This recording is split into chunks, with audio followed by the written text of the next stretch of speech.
Could it be true? Could it be true that we are meant to live in joy? That is not what I learned growing up. Did you? Did you? No, okay. Thank you. I understood joy to be more of a frivolous thing than a necessity. A frill, maybe, to be considered after all the hard work was done. Well, here's a story that challenges me.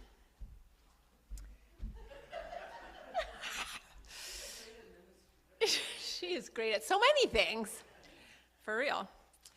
A novice, it's a teaching story, so it happens in a monastery. You know, a lot of these stories happen in villages or monasteries. This one's in a monastery. A novice who had just taken his vows, was just starting his life as a vowed person, was assigned to help the other monks copying the canons and the laws of the church by hand, as they used to be copied. But while working, the novice couldn't help but notice that he was copying off of copies. And he worried about this, realizing that he might be copying mistakes that had already been made in previous copies of copies, right? What if they were missing the original message or intent of the sacred texts, he wondered, as some of you have wondered. So the novice went to the abbot to share his concern. And the abbot listened and reflected and then answered, "Well, we've been doing this for centuries, my son. But you make a good point. I'll go and check." So the abbot went down, deep down into the vaults carved millennia ago in the recesses of a large cave, down to where the manuscripts, the original manuscripts, had been saved for centuries. And the abbot was gone for hours and hours down there. And so the novice started to worry. Finally, the novice decided to go and find the abbot to make sure everything was all right. Down in the vault, deep underground, the novice found the old man, the abbot, crying, sobbing uncontrollably. And the novice rushed over to him, asking him what was wrong, and in a choking voice, the old abbot answered, The word was celebrate.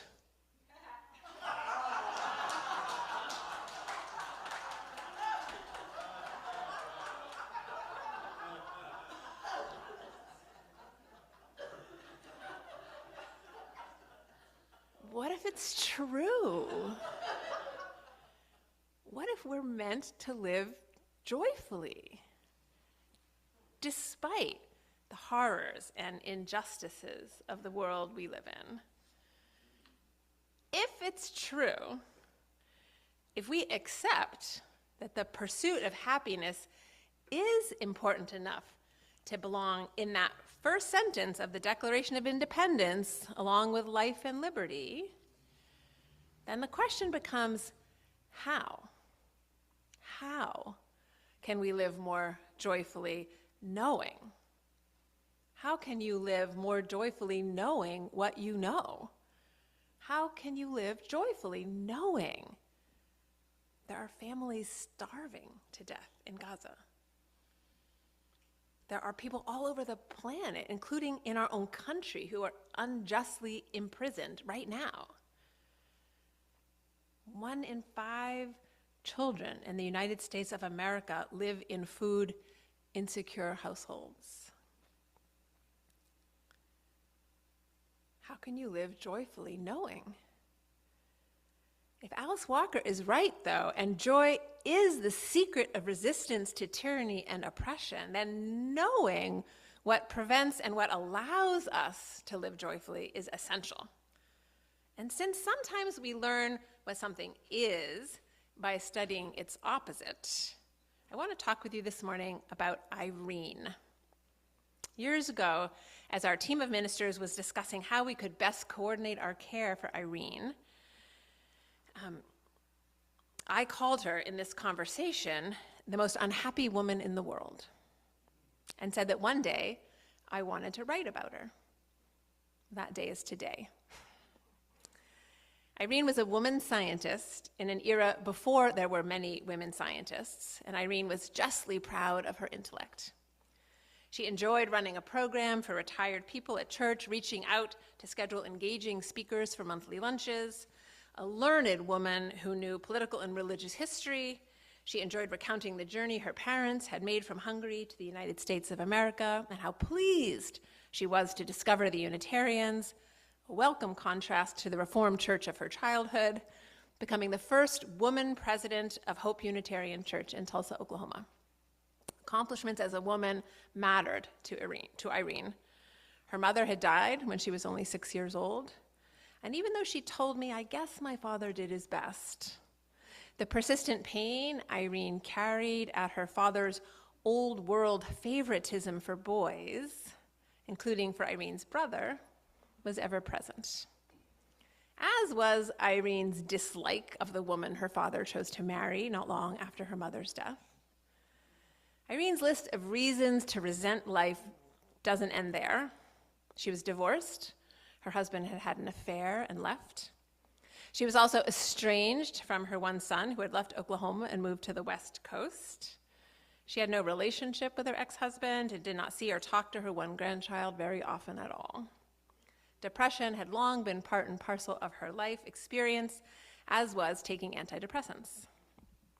When I met her, Irene had been living alone for many, many years.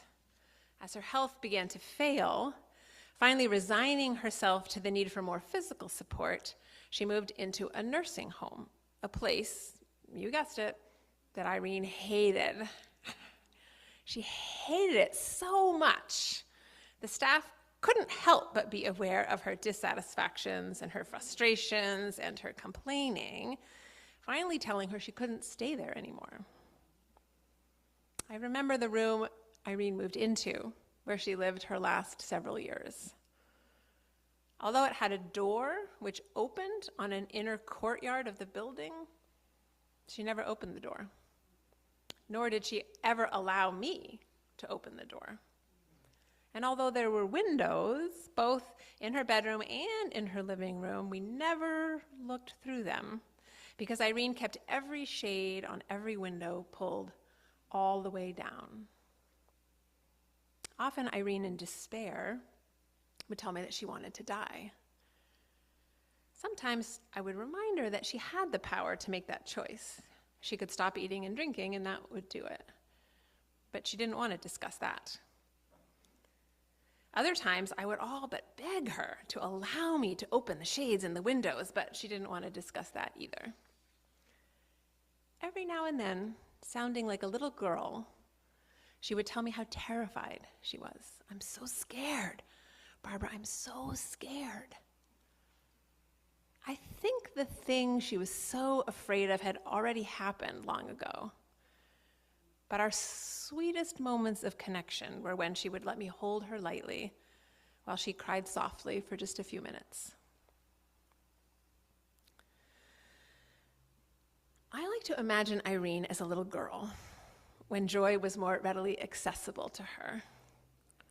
I like to imagine the joy she must have felt learning to read, walking in the woods, watching the weird ways chemicals combine to create new realities.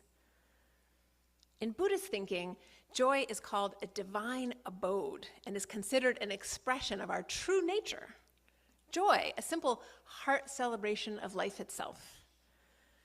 If joy is our true nature, then how does it slip out of reach? Not just for Irene, but for me. I'm also someone who has suffered with depression, and for so many of us. Henry Nouwen, a Christian writer and thinker who also experienced depression throughout his lifetime, wrote, "Joy does not simply happen to us, although it does. We have to choose joy and keep choosing joy every day." But it's not fair, I can imagine Irene saying. And she's right, it's not really fair. After all, we don't have to cultivate or choose sadness or anger or fear. But since we know negative emotions cling like Velcro, sticking to our memories, influencing our thoughts and feelings, while positive emotions tend to slide off like Teflon, making them harder to hold on to or savor. It's logical that it requires some reconditioning or some purposeful intention to live a more joyful and less anxious or fearful life. So I invite you this morning to ask yourself, what is between you and feeling more joy in your life? If you're human, it's probably something about wanting life to be different, like a bottom line perception that life should be different for everything to be okay. In a Dharma talk on joy as a universal expression of love, Tara Brach describes two habit patterns that block us from surrendering or tripping over joy. First, there's the something's missing habit pattern of mind, or trance, as she calls it. And second, there's the something's wrong habit pattern of mind, or trance. I'm curious, I'm going to describe them both, and I hope you'll pay attention to which one's more familiar to you. The something's missing pattern is kind of like an if-only frame of mind, as in, if only I had the right partner, or the right job, or the right house, then I'd be happier.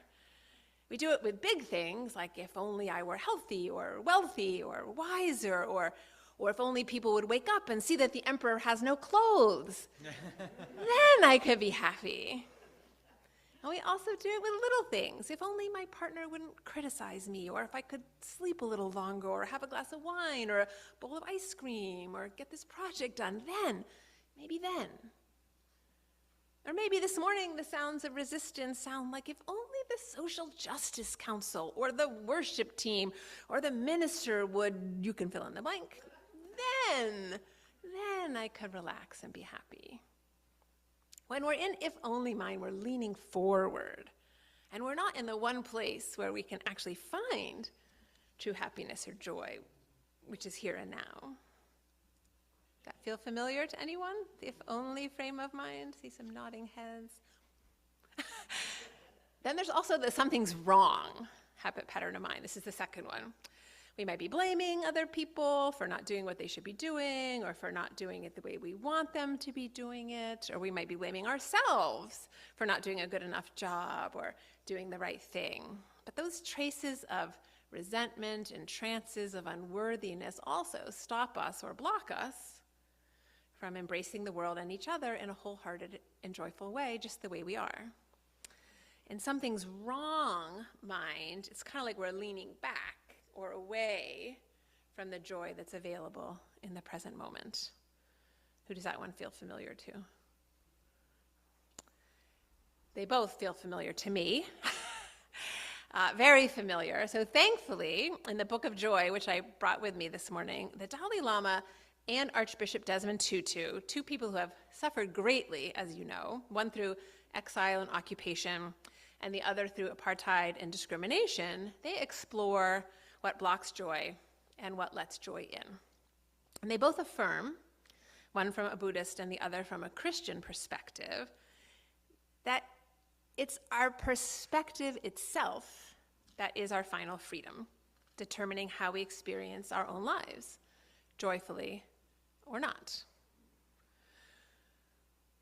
We create most of our own suffering, so we can also create more joy, the Dalai Lama says, which is when the Archbishop offered a simple example of being cut off in traffic. I sometimes say to people, Tutu says, when you're stuck in traffic, you can deal with it one of two ways. You can let the frustration really eat you up, or you can look around at the other drivers and see that one might have a wife who has pancreatic cancer. It doesn't matter what they might have, but you know they're all suffering with worries and fears because they're human, and you can lift them up and bless them.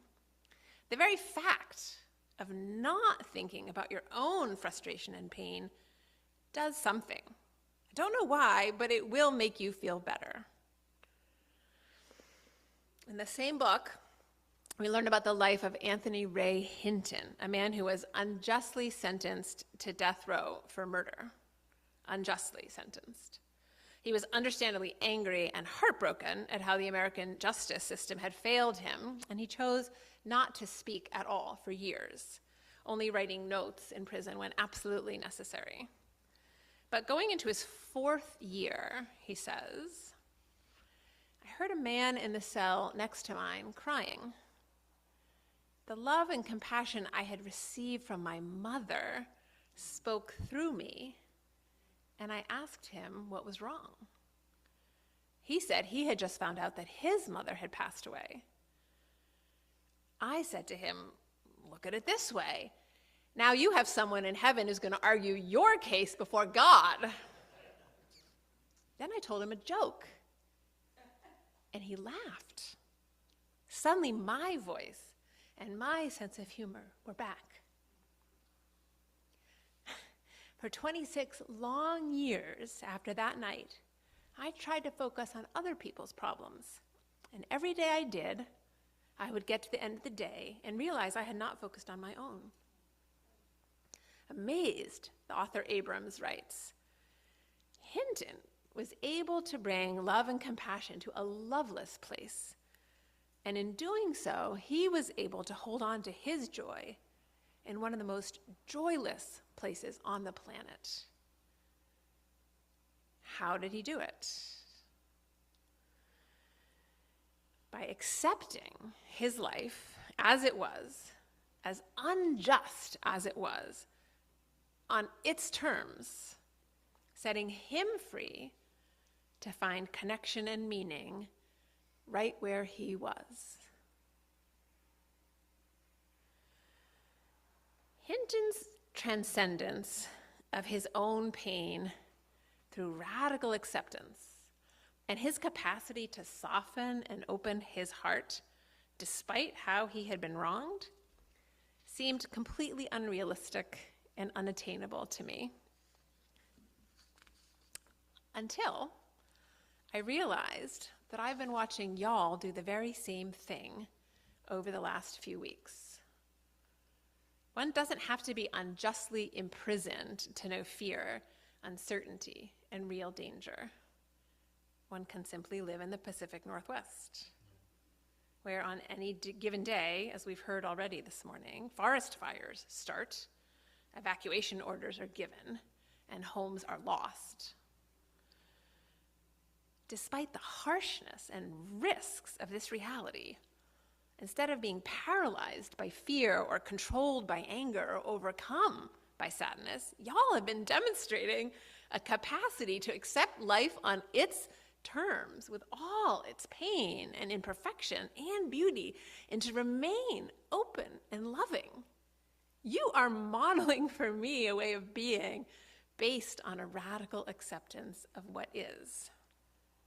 A way of being that makes meaning of suffering by using it to connect us to each other instead of separating us from one another. Part of me, I join with you, still wants to rage at or outright reject the reality and impact of these forest fires. Denial beckons at my mind's door. If I don't think about it, if I don't accept it, won't it just go away? No, it won't.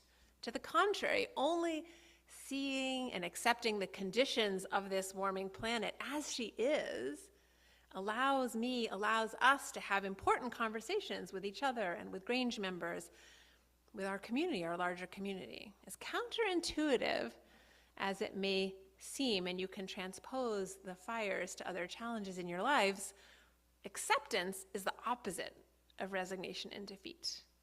Acceptance is the opposite of resignation and defeat. You know this. Acceptance of life on its own terms is what's allowed you to live joyful lives, is allowing you to live joyful lives. We are meant to live in joy, Tutu teaches. But this does not mean life will be easy or painless. It means that we can turn our faces to the winds and accept that this is the storm we must pass through. We cannot succeed by denying what exists. The acceptance of reality is the only place from which change can begin. As difficult as they were, I wish Irene could have accepted her losses and chosen to open the material and the metaphorical shades of the room she lived in and the life she lived.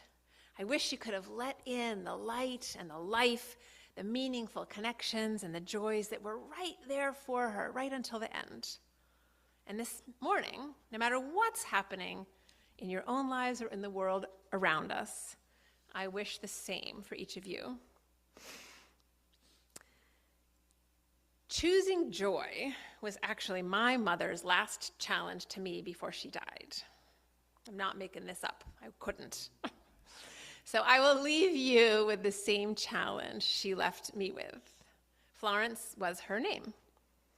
1 or 2 days before she died, Florence turned to look at me and said, "Will you finally allow yourself to be happy?"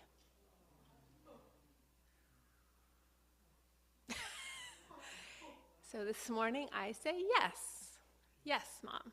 I will choose joy over and over again, because joy is as essential to living a good life as healthy food, clean water, and exercise. Because joy is a renewable source of energy that can effectively fuel movements for social justice. And because I finally see, as French writer André Gide wrote, joy is rarer, more difficult, and more beautiful than sadness. So I embrace joy as a moral obligation. And I'm so thankful y'all are helping me learn how to live joyfully no matter what. May it be so for each and every one of us. Amen. Blessed be. I love you.